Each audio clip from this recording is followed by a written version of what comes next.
Hello friends, welcome to your registered channel G10 classes. दोस्तों, आज हम बात करेंगे भारत में राष्ट्रवाद के ऊपर कुछ महत्वपूर्ण प्रश्नों के लिए। जैसे प्रश्न नंबर 1, चलिए शुरू करते हैं। महात्मा गांधी अफ्रीका से कब वापस आए थे? तो ऑप्शन है 1914, 1915, 1918 या 1919। महात्मा गांधी अफ्रीका से 1915 में वापस आए थे। अगला प्रश्न है, सविनय अवज्ञा आंदोलन कब चलाया गया था? तो सविनय अवज्ञा आंदोलन कब चला था? 1930 में चलाया गया था। याद रखें दोस्तों, सविनय अवज्ञा आंदोलन दांडी मार्च, नमक यात्रा से जाना जाता है। तो कब चला था? 1930 में चला गया था। भारतीय राष्ट्रीय कांग्रेस की स्थापना कब हुई थी? तो कब हुई थी? 1885 ईस्वी में हुई थी। कहाँ पर हुई थी? मुंबई में हुई थी। अगला प्रश्न, महात्मा गांधी ने असहयोग आंदोलन कब आरंभ किया था? यह प्रश्न बार बार आता है, अलग अलग तरीके से आता है। कभी असहयोग के बारे में पूछते हैं तो कभी सविनय अवज्ञा आंदोलन के बारे में पूछा जाता है। तो सही आंसर है 1920 ईस्वी में असहयोग आंदोलन आरंभ किया गया था। अगला प्रश्न है, असहयोग आंदोलन का प्रमुख कारण क्या था? तो असहयोग आंदोलन का प्रमुख कारण क्या था? रोलेट एक्ट, प्रथम विश्व युद्ध, चोरी चोरा की घटना या खिलाफत आंदोलन। तो वैसे तो प्रथम विश्व युद्ध भी असहयोग आंदोलन का कारण था, लेकिन सबसे इंपॉर्टेंट जो कारण था वह रोलेट एक्ट था। रोलेट एक्ट क्या था, इसे आप कमेंट बॉक्स में बताएंगे। करो या मरो का नारा किसने दिया था? करो या मरो का नारा महात्मा गांधी जी ने दिया था। अगला प्रश्न है, सविनय अवज्ञा आंदोलन में महात्मा गांधी जी ने नमक को ही अत्यधिक महत्व क्यों दिया था? तो देखिए, ऑप्शन सुनिए इसके। नमक का प्रयोग अमीर और गरीब सभी करते थे, यह भोजन का अभिन्न हिस्सा था, या नमक तैयार करने पर सरकार का एक अधिकार था, या उपयुक्त सभी। तो इसमें जो आपका सही आंसर है वह है उपयुक्त सभी। और यह क्यों था? जब सविनय अवज्ञा आंदोलन से पहले 26 जनवरी 1930 को भारतीय स्वाधीनता दिवस मनाने का निर्णय लिया गया था, लेकिन उस निर्णय में यानी कि उस सम्मेलन में सभी लोग अच्छे से भाग नहीं ले सके थे। इसलिए महात्मा गांधी जी ने सोचा कि अब कुछ ऐसा कार्य करना पड़ेगा जो लोगों की आम जीवन से संबंध रखता हो। तो नमक का प्रयोग सभी करते हैं, चाहे वह अमीर है या गरीब है।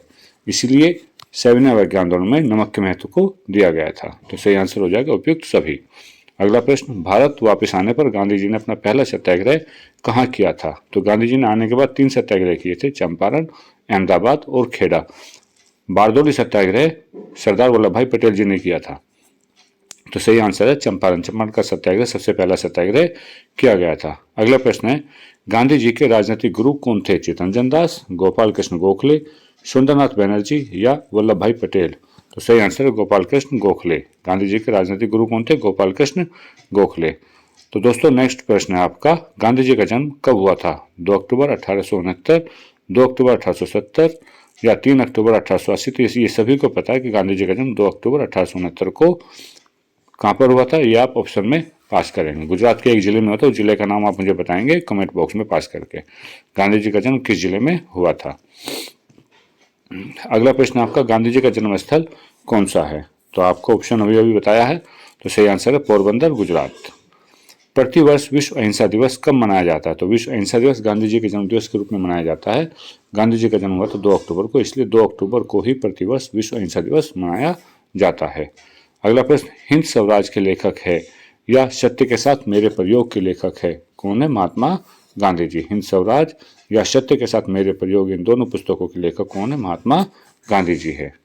अगला प्रश्न, महात्मा गांधी जी की माता जी का क्या नाम था? तो माता का नाम था पुतलीबाई, और महात्मा गांधी जी की पत्नी का क्या नाम था? वो था कस्तूरबा। भारत में राष्ट्रपिता कहकर किसको संबोधित किया जाता है? तो ये भी सभी जानते हैं, भारत में राष्ट्रपिता महात्मा गांधी जी को कहा जाता है। गांधी जी को महात्मा नाम से संबोधित किसने किया था? गांधी जी को सर्वप्रथम महात्मा नाम से संबोधित किया था रविंद्रनाथ टैगोर जी ने। तो सही आंसर क्या हो जाएगा? रविंद्रनाथ टैगोर जी। वंदे मातरम गीत के लेखक कौन है? वंदे मातरम गीत के लेखक है बंकिम चंद्र चटर्जी। गांधी इरविन समझौता कब हुआ था? गांधी इरविन समझौता 5 मार्च 1931 को किया गया था। जो गांधी और लॉर्ड इरविन के बीच में समझौता हुआ था 5 मार्च 1931 को। पूर्ण स्वराज की मांग कब रखी गई थी?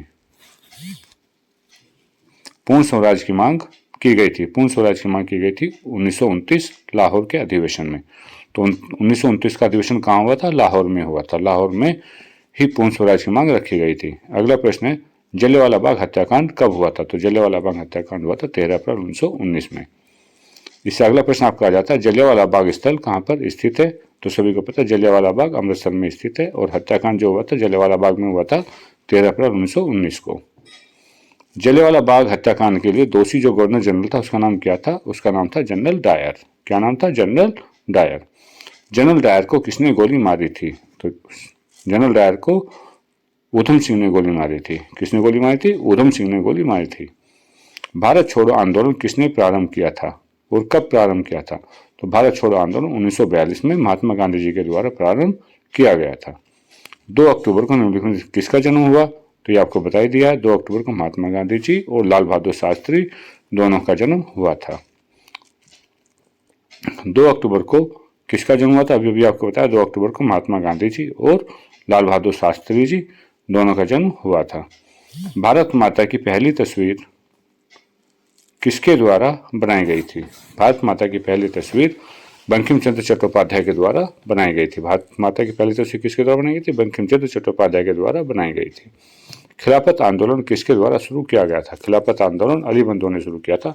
और क्यों किया था? क्योंकि इसमें खलीफाओं पर बंदोबस्त जो प्रथम विश्व हुआ था उसके बाद में खलीफा जो मुस्लिम कंट्री होते हैं, जो तुर्क कंट्री होते हैं, तो उनके प्रणेता थे खलीफा। खलीफाओं पर कुछ शर्तें थोपी जा रही थी, उस शर्त के खिलाफ में अली बंधुओं ने खिलाफत आंदोलन आरंभ किया था।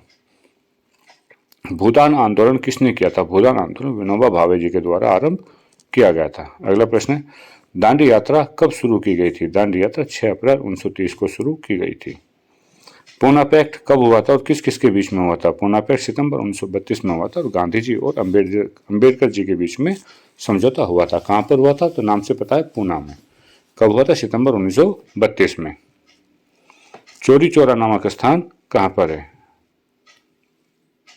अगला प्रश्न है आपका, चौरी चौरा नामक स्थान कहाँ पर है? तो देखिए, चौरी चौरा नामक स्थान कहाँ पर? अभी आपको बताया था हमने, प्रयागराज में, मेरठ में, वाराणसी में या गोरखपुर में।